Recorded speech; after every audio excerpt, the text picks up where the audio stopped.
about the invisible powerhouse. And again, thank you, Asma, for making this possible. I think when people begin to really understand what is going on the inside, what is driving the behaviors, what is driving the thoughts, what is driving the speech problems and the communications problems, people will become more apt and more able to take action and be able to help maybe their kids or their siblings or loved ones better. And as Asma has said, the Brain and Body Foundation is something we established about 5 years ago. Really, it was to address within the context of the limited resources we have in Nigeria to treat challenging problems, especially brain problems. Because, I mean, Africa as a whole is a challenge. I don't know how it is in Dubai. Of course, you probably have you're a lot more advanced in your access to technology. But Africa as a whole, when it comes to brain challenges, we are terribly far behind. And so we don't have access to all the super duper technology and the tests and the equipment and of course the healthcare experts. But yet we have a lot more of these brain challenges than the Western world does. And so my thoughts when we started the foundation was that let's find a way to help people within the context of these limitations. And so we found out that there were indeed a lot of things that we could do in a safe, simple, inexpensive way that could advance people or improve on health so much more even than those in the Western world. And it was startling. And I think part of the reason why we've been able to get such great results, and I'll share a few of those results as we go along, is because we're looking at the fundamentals. We're looking at the basic principles about how the brain and how the body work and what it takes to get them to work like they should. And now that's not to say that other experts are not doing it. And a lot of things we have learned have been learned from other experts as well. But when you're limited to when you have just very few resources, you become resourceful and you learn how to use things more effectively. So as a result of the results we have been getting, the government of Nigeria was so impressed that it gave us an extensive mandate to address not just brain disorders, but also other things like immune problems like cancer, women's health issues, men's health issues, using the approach that we have developed in the years we've been working at the foundation. So it's not just about treating, we also teach. In fact, we've even been given the access by the government to actually address and teach healthcare professionals, doctors, healthcare professionals, I've already said healthcare professionals, about our approach to health. And this is just like an overview, just so you know where we're coming from. And these are some of the conditions that we have gotten some tremendous results in. Number 6 there, sickle cell disease, we started doing that more and more because Nigeria, if anything, is the fountainhead of sickle cell disease worldwide. We have the most by far. And kids, at least 50% of kids die before the age of 5, and really not much is being done in that regard. And so we found out that, again, there are simple things that can be done, and we've been getting really good results there. We're going to start some research, and hopefully we shall generate data so that we'll be able to influence the way medical treatments happen in Nigeria with sickle cell disease. And I really feel that there are huge gaps that are making these kids die unnecessarily, and I think we can do a lot about them. So let's go into the main topic. Enough about the initial overview about who I am. I just thought to just lay the foundation for what we're going to be going into. So this is a brief outline, and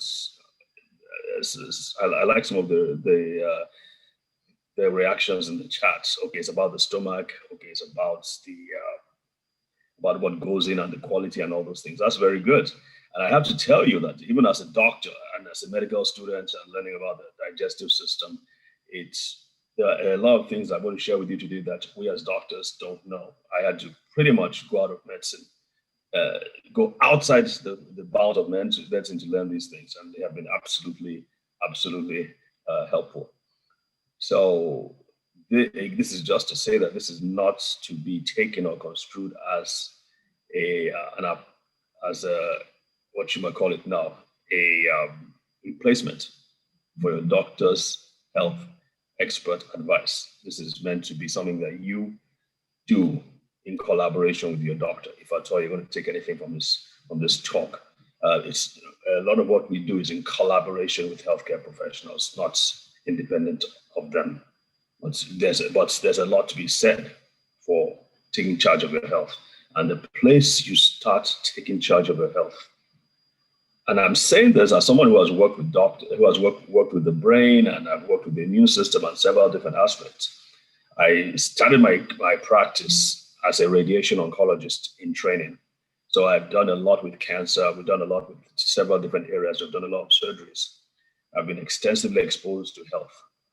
And I'm saying this, that the very best thing you can do, the very, very best thing, whether it's for yourself or your family or your kids or loved ones as a healthcare professional, the best thing you can do for health is to ensure that your digestive system is healthy. Again, it took me a while to come to this conclusion, but now it has no question. This is where you really have to start. Even if you have a brain challenge, this is where you need to start. Obviously, if there's an emergency, you have an infection or whatever it is, you go to the hospital. But when it comes to taking charge of your health, this is where you need to start. And I read this quote here because I got this quote about, somebody sent it to me when I was writing my first book. And this was a professor of biochemistry. And he sent me a quote. I asked him for a quote, and he sent me this quote. I am convinced that proper digestion is the great secret of life. And I gotta say, I was a little confused. Why would a professor of biochemistry send me a quote by a Scottish philosopher? And at that time, I really didn't understand it. I was like, okay, it's one of these things. But over the years, I've come to understand why that is so. And I'm going to share a few examples, stories with you.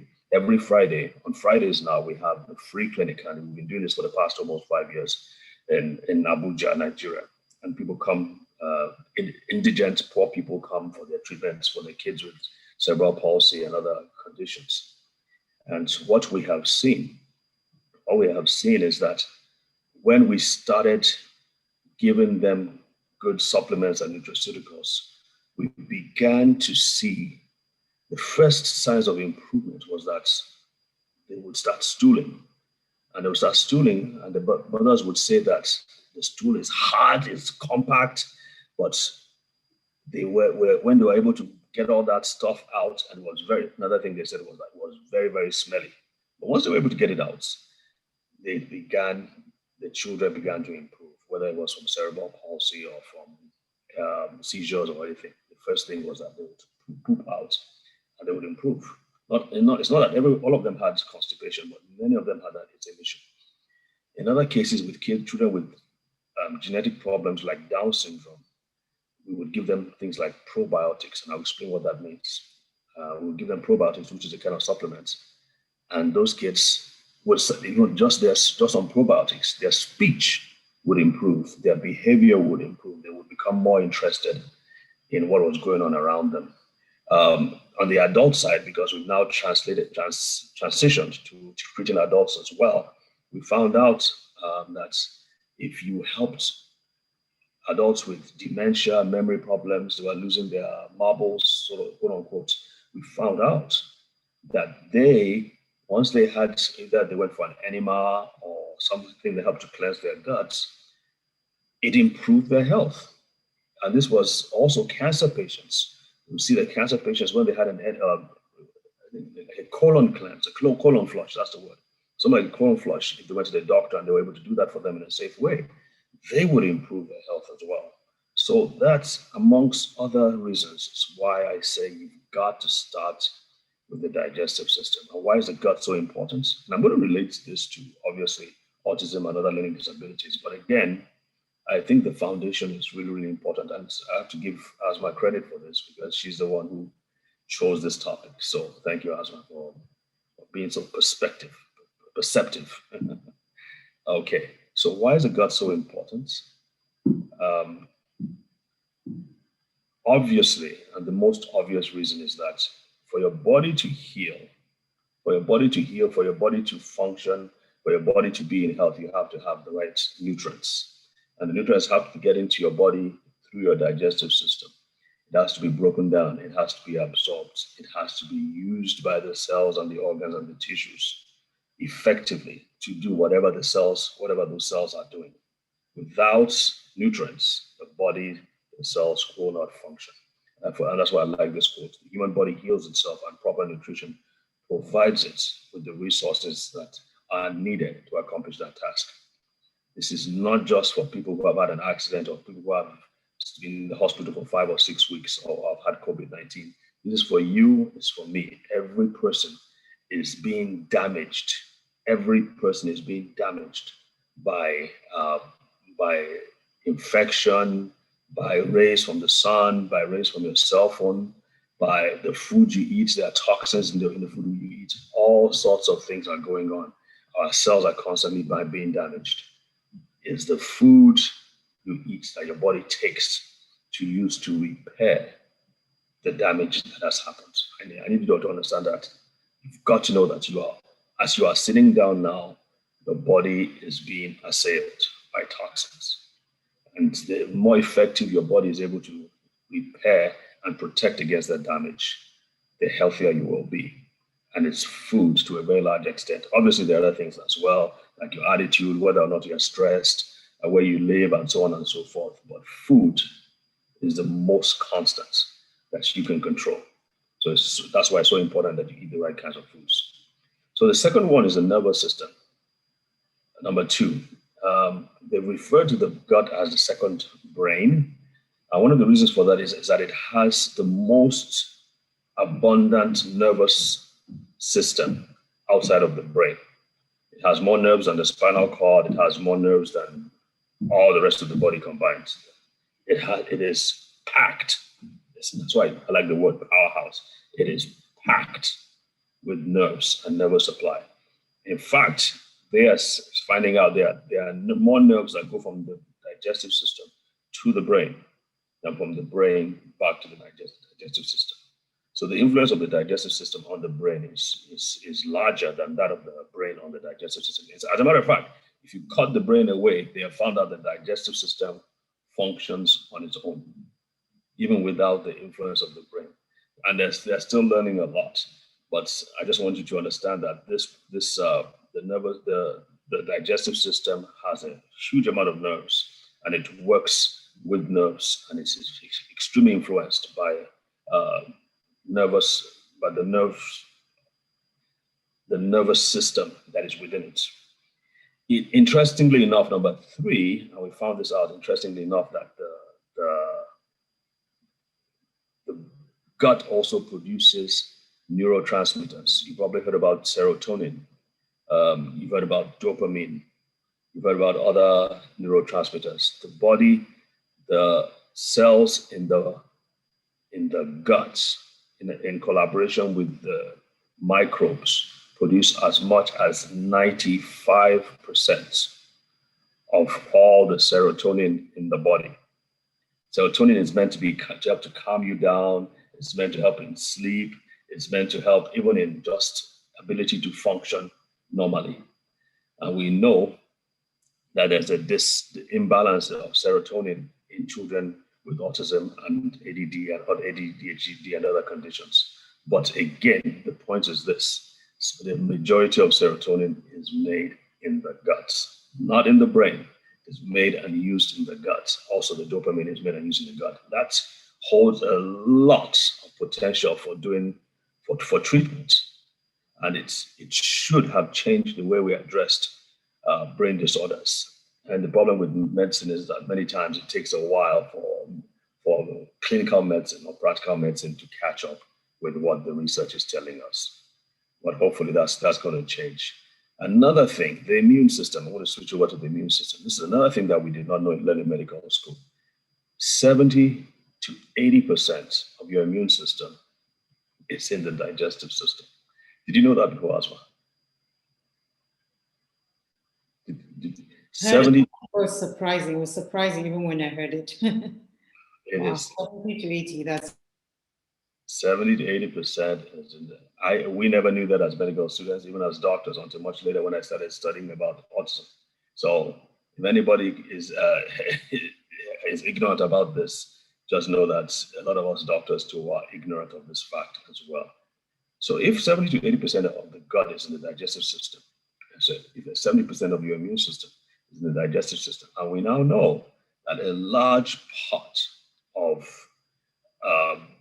neurodevelopmental conditions are influenced by the immune system, then it makes more sense that if you're going to start to treat or try to help any child with autism, ADD, ADHD, cerebral palsy, it doesn't matter. You're going to need to start in the gut.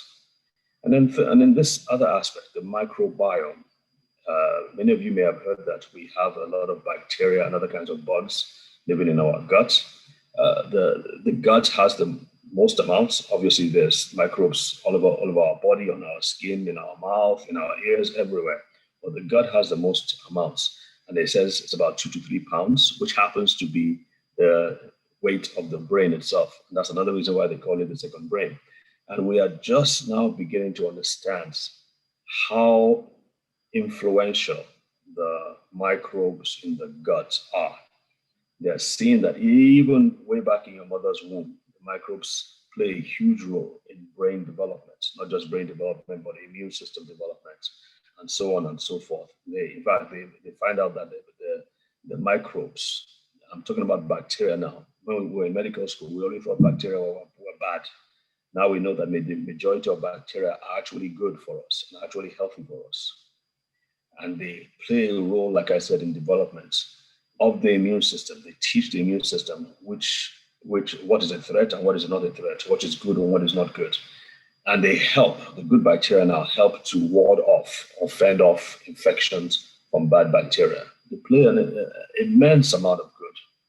The problem again in autism and other developmental conditions is that development of the microbiome and of the immune system, that interplay is affected to a very, very large extent.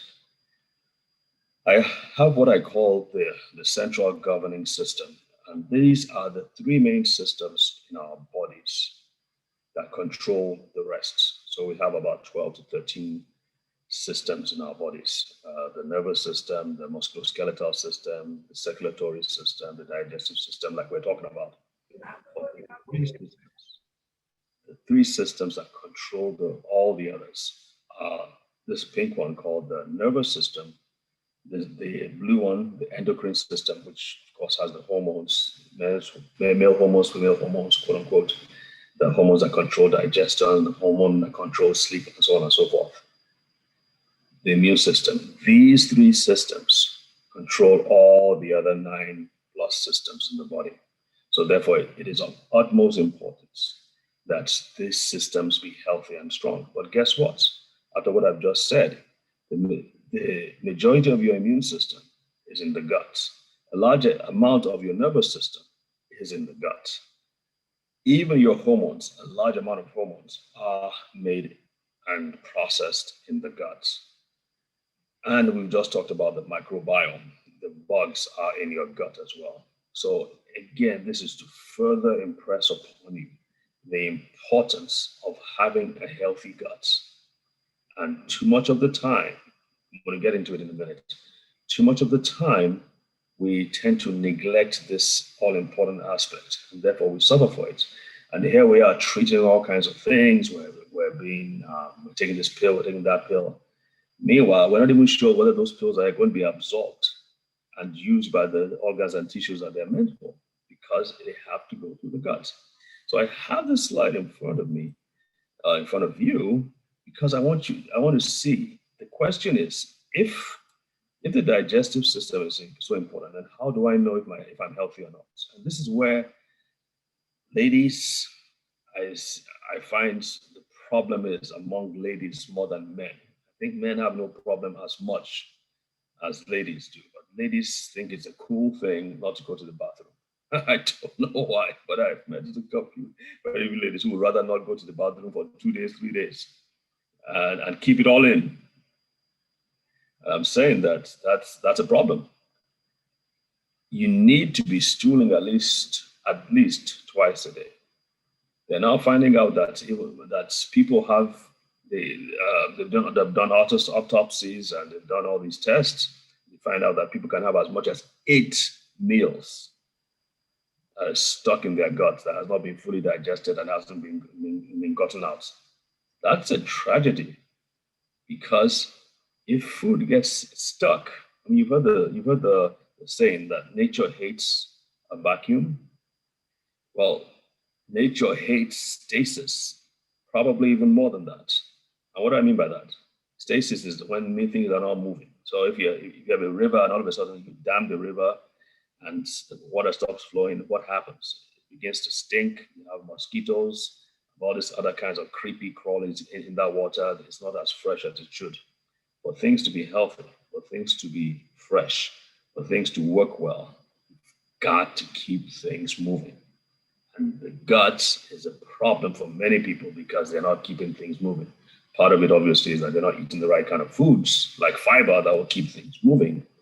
But we know in autism and other developmental conditions, there's a big problem in the movement of stools and other things through the guts. They found out that it is slower. If the stools are well formed, they talk about it being S-shaped because everything is joined together, and I don't want to be gross here, but everything is all compacted together. So it all comes out. It should all come back out in about 2 or 3 pieces, not in the tiny pieces, not watery at all. Those are not, that means there's something going on. It's not healthy. Obviously, you should have minimal bloating. You should not be having bloating. It could be something to do with allergies if you're having bloating, or maybe you don't have enough enzymes. We can talk about that in future programs. So those things need to be in place. Once you go to the bathroom, you should feel that you've fully pushed out everything. You shouldn't have the sensation that there's still some left if your digestive system is working properly. I call the toilet paper test. I learned from another doctor that you shouldn't be having to use much toilet paper if your digestive system is healthy. And the last one there is the stress factor. If you're stressed, your digestive system cannot be healthy. If you're always stressed, if you're working, you're not sleeping like you should, if you're having tension between you and your significant others or between you and your children, there's that constant strain and that tension, the digestive system is going to be affected. And it's not to lose hope or lose heart. There's always something you can do to help heal your digestive system. So Dr. David, does it mean that there's something that's being secreted from the brain when you're stressed that affects the digestive system, or what's the relationship between stress and the digestive system? That's a great question. So we mentioned serotonin, we mentioned and dopamine. Serotonin is the antidote for stress. So if your digestive system is functioning well, it should be able to secrete serotonin and to keep things calm, even in the midst of stress. But we also know that the brain itself produces other chemicals, neurotransmitters, that's in response to stressful things. But it's more the adrenal glands that produce what is known as cortisol. You're familiar with the term cortisol. So cortisol is a hormone that is released universally when you have stress. And what cortisol does is that it shuts everything down. It shuts the digestive system down, it shuts the immune system down, it drives sugar and glucose into the bloodstream and into the muscles so that you can run away. That's the primary reason for cortisol, is to get you away from danger. But the truth is, there's not really that danger. The danger is more with inside you or in terms of relationships. And so that cortisol just keeps on rising and rising and rising, and it affects the digestive system adversely, because the whole idea is to take away blood and energy from non-essential in your body's mind. It's not as essential to be digested. Right now, you need blood you need oxygen, you need glucose in your bloodstream, not in the digestive system. So therefore, your digestive system won't be working like it should. It won't be secreting the enzymes it needs to digest food. It won't be moving things along. It shuts the digestive system down. Does that make sense? I see. Okay. So I kind of alluded to this a couple of times, but I think we have to actually just have to spell it out.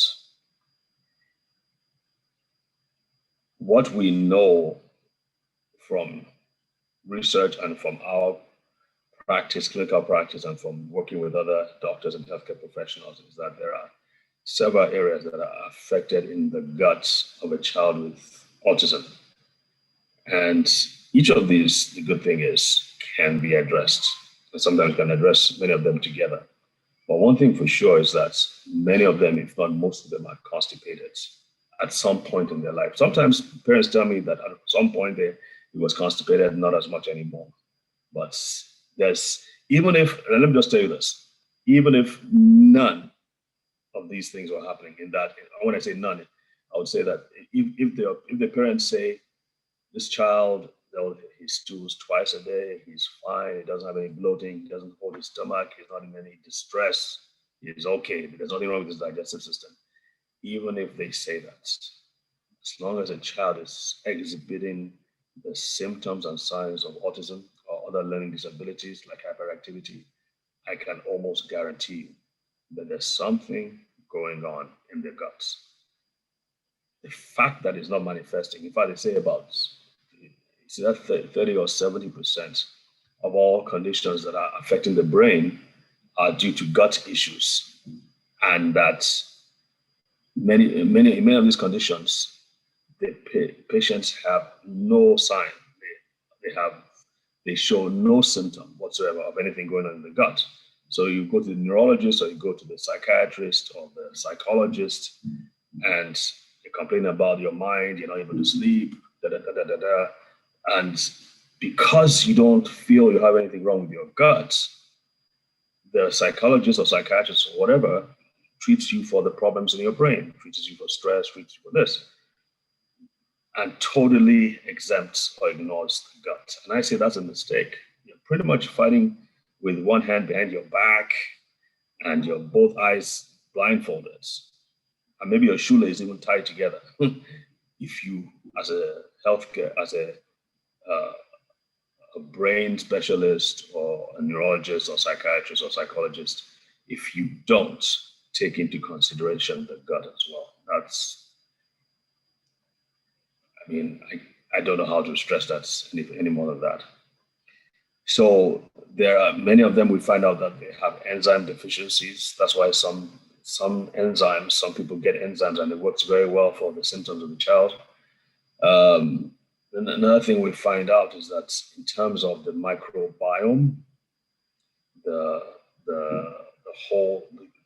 totality of all the bugs, they find out that they don't have as diverse species of bugs in their guts. It's more limited, it's more constricted. They're just having a few of this, a few of that. They are finding that in the guts. Again, that can be addressed. Many times, I'm just going to explain this, because they're not able to digest certain foods, especially things like gluten and things like starchy foods, carbohydrates. Many times that leaves the small intestine only partially digested. That causes problems in the colon.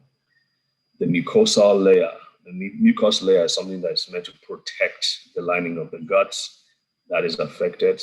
And one of the reasons for that is inflammation. The inner lining of the gut wall, where the cells are supposed to join together and form a tight junctions.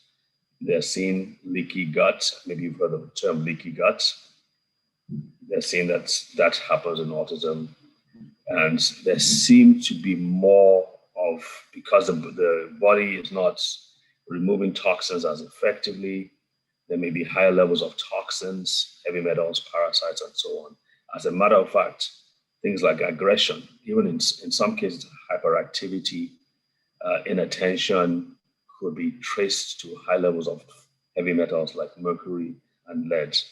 Sometimes it doesn't happen it's not the only culprits. Some things like candida and candidiasis feed upon things like mercury and lead, and they tend to blossom and multiply in the presence of those metals. So the question is, how do we get all this stuff out?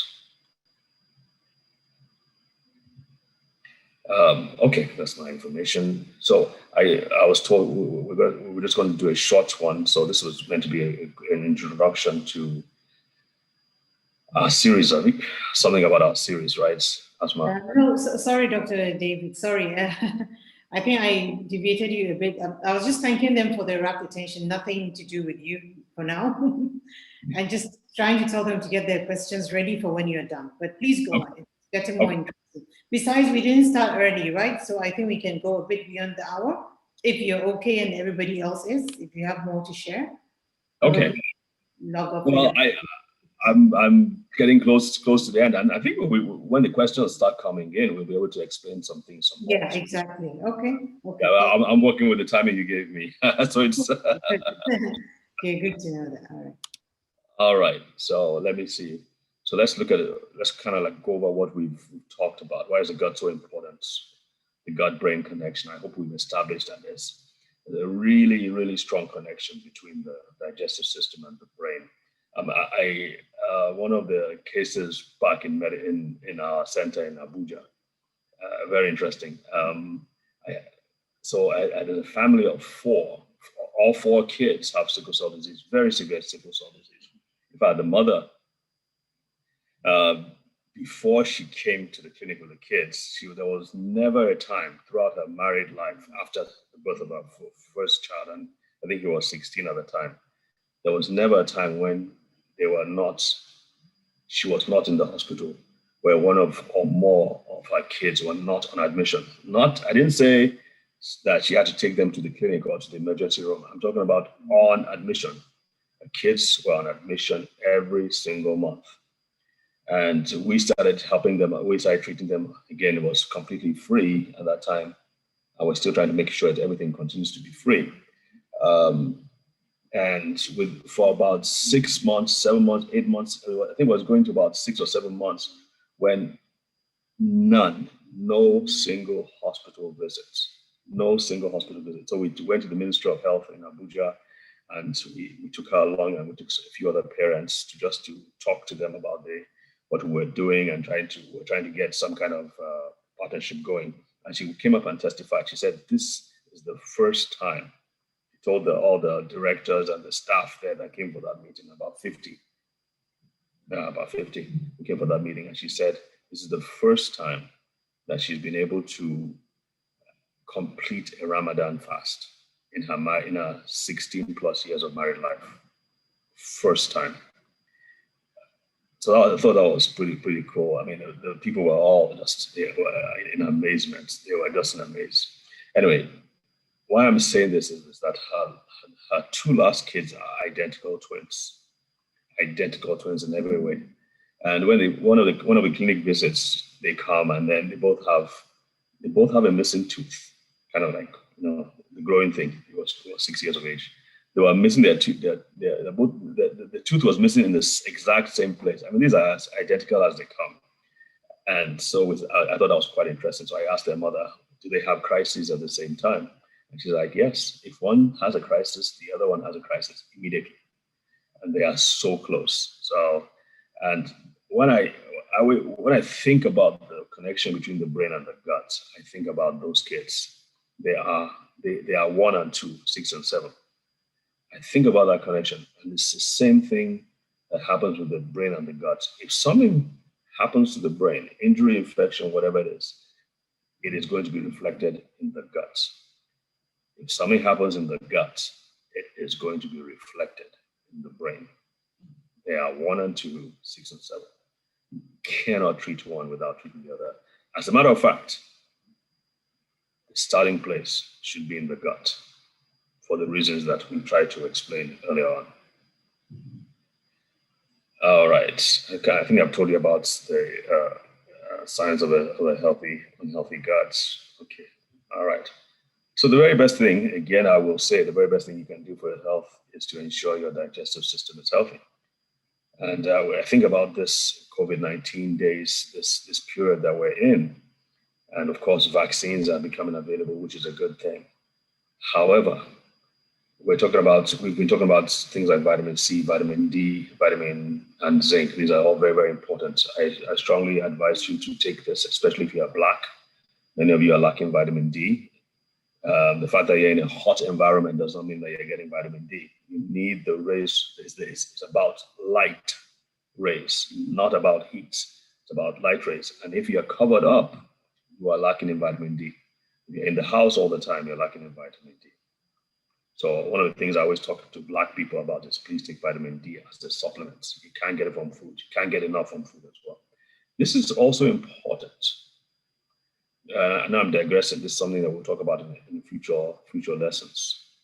But we now know that many times with autism, one of the risk factors for autism is a deficiency of vitamin D in the pregnant mother,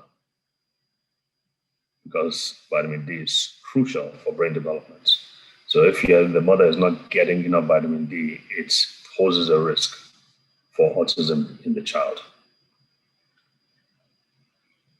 Now, I was saying all that. Yes, ma'am. Yeah, please go ahead. I was saying all that to say, yes, you got to take pills. But after what we've just said now, in my opinion, it's more important for you to ensure your digestive system is healthy. And there are certain things that can be done to have a healthy digestive system. And then you can do the vitamin D, the vitamin C, and the zinc. All right, so I think. Thank you so much, Dr. David. I mean, you've said so much in so little time. I know the topic is very robust and there's no way you can do justice to it, but I'm sure we've gotten a lot. Can I have in the chat with either a yes or a wow or something if you've learned something from Dr. David? Then we can get to your questions or some reactions. Have you all gotten something? Great session indeed. Okay, thank you, Kani, Dr. Kani. Thank you. Now we can go to the questions. You're all here. Doctor, do you want to scan through the chat and pick the questions, or okay? Let me go with the first one. Yeah. Shema is asking, my bosom friend, also very close to Abimbola. All my buddies are here. Alhamdulillah. Yeah. Thank you for coming on. She's asking, is there evidence for the use of probiotics in children? Yes. The reason my hesitancy is that if I were to say that, if I were to point you to one immediately, I wouldn't be able to, because I don't have one on the top of my head. But I did a lot of research on my own before starting to use probiotics, and some of it, quite frankly, to be totally plain with you, has been done. The extensive studies have been done in mice and monkeys and other animals, but clinical applications are all over the world, all over the country, where they've been using this. And again, from our own experience, we've been using it a lot. However, you've got to use the right kind. So a blanket saying use probiotics, to me, should be taken with a lot of caution, because you want to be sure that you're using the one that has been shown to, be effective and safe. How can one improve bowel movement and ease constipation and bloating in adults and children? I know this is a huge one, and it's going to come subsequently in your calls, but let me see what you have to say about this. One of the best things, one of the very best things that I use for myself too, because it's something, I guess when we turn 40 and above, Asma, that's when things begin to start going south. So I used to deal with it a lot myself. So fiber, specifically psyllium husk. Let me just write that down here. Psyllium husk. I'm sure everybody should. Maybe everybody's not. Psyllium. There's one I use I use from the Whole Foods here in the US that is superb. I've tested so many different kinds. This is the flakes, not a capsule, not a tablet, not the powder. The flakes, like Gary flakes. Works wonderfully. What it does is it helps to push stuff out. It helps to clean up stuff more. But even more important than that, it helps to feed the good bacteria. And I think I mentioned a couple of things about the importance of probiotics as the good bacteria. If you feed the good bacteria will take care of you. You get the good bacteria stronger, and the bacteria will take care of you. I think, in my opinion, that's probably the first thing you want to start when you're talking about boosting or strengthening your immune system. Okay, would that be in the morning and you mix it with water and you take it to create bulk, right? For the to flush it out with more bulk, is it? Yeah, so like Gary, I think it even rises faster than Gary. So if you put it in a cup of water, and then you got to drink it right away. And I personally prefer to take it at night, so it's working throughout the night. And when I wake up and I go to the bathroom, it's a really good experience. So that's the best time I would recommend. The issue might be having the kids to take it, especially our special needs kids. And I'm sure each parent just has to find a way around it. Can we put it in something? Can we hide it in something? Or maybe there's cereal or something, because having them to take it like that, I know my son wouldn't take that, definitely. Have you had any issues with that, parents saying they're not taking it? Yeah, so that's a challenge. And let me sound a note of caution. If you're talking about using for children with autism, don't want to start with that, because your kid may not have the enzymes and the wherewithal to digest the fiber at this point. It may cause a worse problem of constipation. So we start with the process of getting the whole gut ready first before introducing fiber to their regimen. I thought you were asking for I thought the person was asking for adults. Yeah, she said adults and children. Yeah, okay. So it's good we clarified that, so we don't go running and trying to buy Xylem tomorrow morning. And besides, I mean, with your protocol, you will know at what point in time to put this in, right? For the children on the spectrum or the special needs. Yeah, okay. So the next one is, what's your take on nutritional psychiatry? I've never heard this, probably doctor knows this.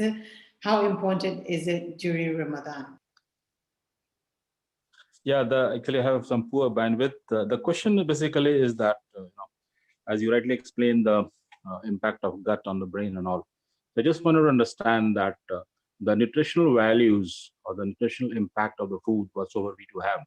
So what exactly is the impact on human psychology? And how critical it is during Ramadan when we are fasting. So what kind of food, etc., we should consume so that our brain get enough nutritional to be alert, active, more kind of things. Okay. Thank you so much. Okay. Thank you, Kani. Thanks for clarifying that. Yeah, that's a great question. So I like to hone in on 3 or 4 very key things, because people are going to be people. People are just going to, I mean, it's very hard to change people's eating habits, whatever kind of habits. So I always say, take this in addition to whatever else you're taking. So it's my top things, top recommendation. If you can't eat all the fruits and vegetables that you're expected to eat, and they say 5 to 9 servings of fruits and vegetables every day, and all the different colors, different colors, you should have all that. If you can't do that, take the fiber, psyllium, a very good quality psyllium husk fiber. Take the vitamin C, the powder, not the capsules, not the tablets, because they have fillers in them. If you can get the pure vitamin C ascorbic acid powder from a reputable company, that's a very good one. And of course, vitamin D. Those 3 things that you should add to your regimen. I'm not familiar with all the different kinds of foods you would eat during the Ramadan, but I know that you probably make the right choices where those are concerned. So those supplements are definitely my top 3 or 4. And yes, to answer your question about the effect of food on the psychology, the thing with things like fiber, and again, I'm really honing in on the most effective things, is that once you start feeding your good bacteria, what the good bacteria do is that they produce metabolites or certain chemicals which improve the gut wall. They also help boost and strengthen the immune system. They also help strengthen the brain. Extremely important for the brain. In fact, when I sometimes, I feel good already, because good bacteria automatically feel good. The converse is also true. If you start taking all this fried foods, if you start taking foods with preservatives, unprocessed foods, the law of salt, unnatural foods, they're going to feed the bad bacteria. Once you feed the bad bacteria, you're going to be producing, those bad bacteria are going to be producing a lot of toxins. which will do the converse, the opposite of what I just described. It's going to affect the brain adversely. It's going to affect the immune system adversely. It's going to affect your digestive system adversely. It's going to affect your hormones adversely, and a host of other things. So you want to downplay the processed foods and go more for the natural kinds of foods, especially the fruits and vegetables. More vegetables than fruits if you have a health problem, because fruits tends to have a lot more sugar. So you want to dial down on especially the sweet fruits, especially if you are dealing with a health challenge or with your child who has autism or other learning disabilities, because that spikes up the sugar. The bad bacteria again feed on sugar and therefore can cause other problems in the body. I hope that answers the question. Okay, so we'll just be taking a few more because of time. And Doctor, can you pick up something from the chat? Okay, let me take that. I just wanted to go with it chronologically, but I don't know if I've missed out some. All right. Well, I see one here. It says, most of the time the gut is already damaged before we know our digestive system is upside down. What can be taken to restore and rebuild the gut lining in case of chronic gut dysbiosis? It's a great question. So gut dysbiosis is when the microbes, the gut bacteria, there's an imbalance. Usually you should have like 85% good, 15% bad, all together in the gut microbe. So when there are issues in autism or other developmental conditions, for example, it's called dysbiosis. They are out of balance. So you might have more of the bad than the good, for example. I'm not saying that's exactly what happens. So what can be taken to restore and rebuild the gut lining? There are certain nutraceuticals that can help with the gut, with healing the gut lining. There's some certain collagen products. Even the fiber, if you can tolerate it, helps to rebuild the gut lining. Certain kinds of probiotics can help to rebuild the gut lining. But the process we like to go through the Brain and Body Foundation is, first of all, to stop the roof from leaking, so to speak. So it's raining and the roof is leaking, and the first thing you want to do is you want to clean the furniture. You want to sweep the floor. No, the first thing you want to do is you want to plug the leakages, and then you can now deal with the other details. If you don't plug the leakages, you're going to keep on having to go round and round and round in circles. So that's what the first thing we do is to use a system that helps to push out all that gunk and stuff that has been stuck there. So we try to push it as much in a safe way. We don't use medication at all, any kind of drugs or medication. So everything is nutraceuticals and supplements. We use that to push that over a period of about 4 to 6 weeks. And then we can now deal with healing of the gut lining, but not before. Okay. I love that analogy of the sealing, the leakage and all that. If you don't seal it, then everything will just keep happening. Probably because I'm very visual, so I could just visualize it. It's just such a waste of time. If you don't seal up, then what are you doing? You're just wasting time. Okay, so sorry, Fatima, I missed this. It's as important as everybody's, but she has 2 special needs children, and we all know what that could mean, with different disabilities. A CP, I guess that's cerebral palsy, and a Down syndrome. And on the spectrum, okay, maybe a mix of both for one of them. Aside from probiotics, what other supplements should they be on? Probably a series of protocols for them, but then I'll allow Dr. David to say something. I'm a little conflicted about answering this question, but I certainly don't want you to get the wrong impression that I'm not trying to help. But I'm always hesitant to just jump in the middle of something. Because I'm not so clear and tell you what to do, because I'm not so clear what you're doing, and even the advice I would give you, I am very, very, very specific on what sort of, if I say take omega-3 for instance, I know there's a lot of junk out there that they call themselves omega-3, so there's only 1 or 2 that I recommend. The same thing with probiotics, and some of these probiotics are not even available to the general public. They're only available to doctors. So that is the challenge. It's a little challenge I have. So universally, if you get a good high quality omega-3, in fact, supplements, especially for those with CP, especially because with CP, cerebral palsy, a is primarily a problem of structural damage. What do I mean by that? If you break this wall, for instance, it's the cement, sand, or whatever it is is put into it. That's what is known as structural damage. In autism, it's not structural damage, it's function that is awry. So what omega-3 does is that it helps to replace it provides the raw materials to repair the damaged structure, and by structure, I mean the nerve cells, the brain cells. That's all I'm saying. If you take out all the water from the brain, and it's just a dry, hard substance, 60% of that is fat. And I'm over, I understand 20 to 40% is specifically omega-3s, So you can understand how important omega-3s will be to the structure of the brain. When we started with the foundation, I think we got a donation from somebody in the US here, and his donation were just very high quality omega-3s.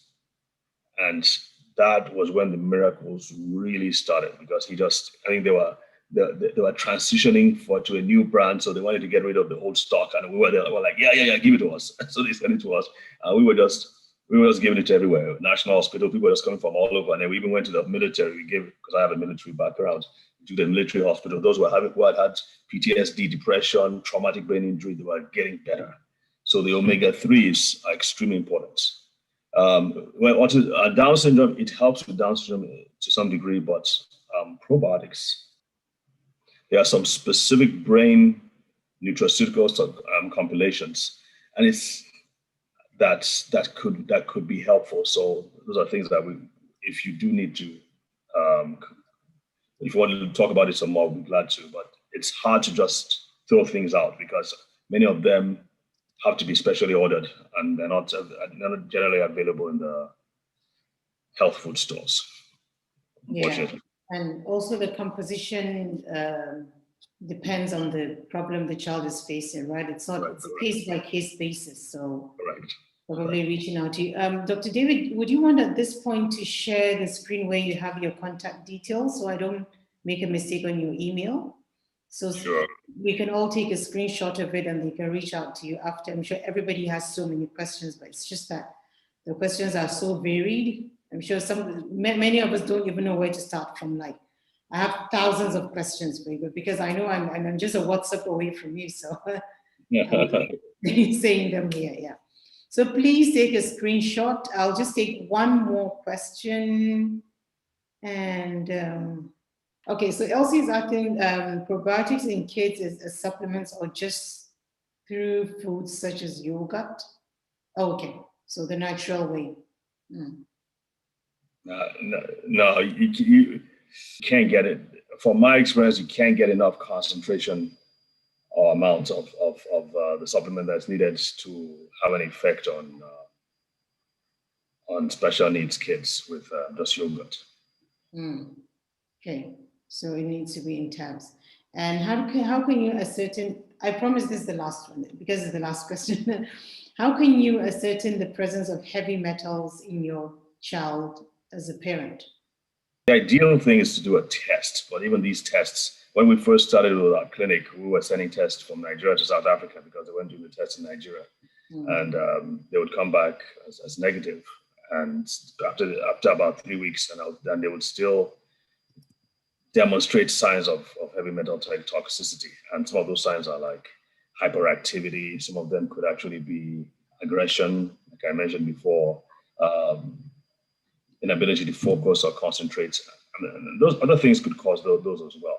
So what we did, again, like I said, I always go for the safest, most effective routes. So what we did is that just without exception, we just do a heavy metal toxicity cleanse, as well as all the other things, addressing the bugs, addressing the yeast, addressing the constipation and all the other things. So we just do that along with all those things. And there are some safe things, some safe interventions that can be used to just get heavy metals out. I use them myself because everybody is exposed to heavy metals, by the way, everybody.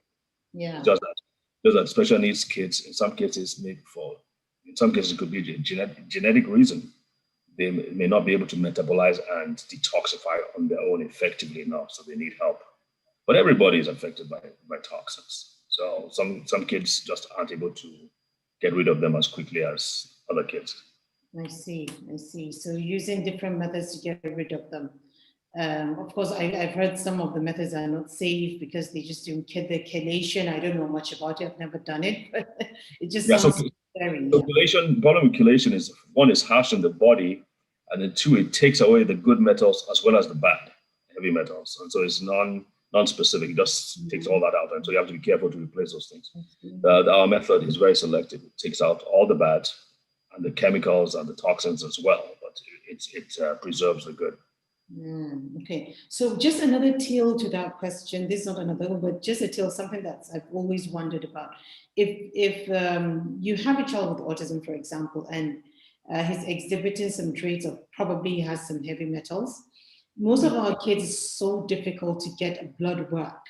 Would you just go ahead and start the protocol of heavy metals, or would you rather say, oh no, I need to see a result that he has heavy metals? Once they've taken the blood work, you can go ahead, because that's not going to affect anything. So the blood work is the part that it's so hard to get them to do a blood work. Do you just do the heavy metals as part of the protocol, or okay? Yeah, you can't go wrong detoxifying with heavy. And like I said, the problem is that some methods are just so harsh on the body, but what we do is not harsh on the body at all. Okay. So without further ado, we'll say thank you so much, Dr. David, for his time. I mean, I can see the passion. This is the first time, like I said, is a maiden one with Dr. David, and it's going to be every fourth night. So come in with all your questions. Every fourth night is going to be a different topic. Dr. David is going to pick up the next topic. I promise you, next one, because probably it's going to be juicier because he knows what he wants to keep. I just wanted to play around with words, and I came up with this one. And we also thought we should start with the foundation, right, Dr. David? Yes. And then with time, I'm sure you're going to make it more specific. Now you've talked about probiotics. Probably we have one on probiotics, one on enzymes, it's a vast topic. Do we all agree that we couldn't have done justice to this topic? Are we still okay? Are we still awake? Let me just see a yes. And just what time is it over there? Sorry? What time is it over there? It's actually 9:10, and my kids are waiting for me to put them to bed, but they know this is my passion, so they can't take me out of this. You would have noticed that I had my video off at a point in time because they wanted me, but then because of the time, so by the way, Dr. David is joining us from the US, so as he's waking up, I'm going to bed. And so there's not time discrepancy, but it's fine. I love doing this, and I'll do it anyhow. Just a quick one. So I'm working on a book now, and if you have any topics that you think you would like to be elaborated on and all that, you don't mind sending me an email. Sure, definitely. I'll do that. I'll find out from the group what else they need. Yeah, okay. So Elsie, I hope you're going to buy this from Dr. David, and with a beautiful protocol that he has. So Elsie is sending me a direct message to say that Bimbo tried to log in, but she couldn't. And I think she knows that I'm going to go after her. So yeah, but Elsie wants to go and buy some probiotics for her 9-year-old son. So perfect. Please reach out to Dr. David, and we'll have more and more of this as time goes on. We don't know when we'll stop. I'm sure it will just keep giving birth to other things. Thank you so much to everybody that logged on. So much sorry to have kept you 15 minutes late, but then we didn't start on time. Until in 2 weeks' time, when we see you again, thank you so much. Dr. David, thank you so much. Let's show some appreciation to Dr. David, please. Anyhow you think you can unmute, say whatever, say something, drop in the chat one thing you learned today, just a simple 2 words or 1 sentence, and we'll be gone in a minute. Show some appreciation. Thank you, Dr. David. Show some love, but in some parts of the world, I can't say that. So I'll just keep it safe. Show some appreciation, please. Thank you. Thank you, Elsie. Thank you very much. Thank you. Nice to hear you. All right, thank you so much. I have a consultation coming up right now. They're waiting for me. Thank you, Dr. David. I'll see you everybody till they go. Thank you. Okay. All right, then. Thanks. Take care. Bye. Okay. Asma, thank you so much for putting this together. This is just so fantastic. It's funny. I know you guys, I hope everybody's logged off, but I just wanted to say everything he described about, having the constipation, and that's like my 9-year-old son, just like that. Wow. He goes, maybe he has a bowel movement like every 2 days, and he's on the spectrum, but not too, his situation is he has a speech delay and then just some, other delays, but I can see that probiotics will really help. I never even thought about it because we've done so many things. It happens. Yeah. You'll be doing so many things all over the place without actually waiting to see what should work. Oh, that's good one. That's good one. But please reach out to him because he could also put something else together. All right. Thank you everyone for coming. I appreciate it. Fatima, thank you for your question, and it opened up doors to have answered many things. Please reach out to him. Are you in Nigeria? Alaikum Asma. Fatima, how are you? Oh, I'm fine, Alhamdulillah. How have you been? Very well, Alhamdulillah, thank you. So I'm in Nigeria, and I heard him talking about like a walk-in clinic or something. Is it in Nigeria? Yes, so he does have one, I presume, in Lagos and Abuja. He is living in the US, but he does come and go. Probably now because of the COVID, so he's not visited for some time. He's very, very, very passionate about what he does. I mean, I respect him a lot because he started, giving people free stuff because he just feels this thing is working. You have to do this. So yes. Yeah, because if you have with my CP child, he's almost always constipated. So I'm open for anything that works because we need to reduce the complications. He's always stressed. And stuff, and then now I have a Down syndrome that also on the spectrum. So I would really like to learn more because I'm new in the journey of Down syndrome and spectrum autism. So I would really love to know what supplements she's supposed to be on and stuff. So I'm open to learn. I'm willing to learn. Okay, and how old is she? Yeah, she's Downs and she's also on the spectrum of autism. She's 1. She's okay. Alhamdulillah. So, alhamdulillah that you're still not that alhamdulillah she has Downs, but alhamdulillah also. I mean, it's for a reason Allah gave us because, like I said to my son yesterday, he said, but all the things his brother is doing, and he was trying to complain about one thing or the other. I said, well, God gave me the tools first before He gave him to me. That's what I believe. Yes. So they're here to do something obviously all the time. Yeah. So she's 1, so what a better time to start. Please reach out to him immediately, and I'm actually going to follow up on you if I had your number. Shoot him a message right away on WhatsApp and he'll direct you. So what I like, he's not even, he's very modest. He's not talked about the way he does it. So the way he does it, it's like he takes you through, I think, 6 months protocol. Within 6 months, you would have seen something. He holds your hand through it. And every month, so every week, he asks you, like, okay, I should add this, I should reduce it. What's the behavior? What do you want to see?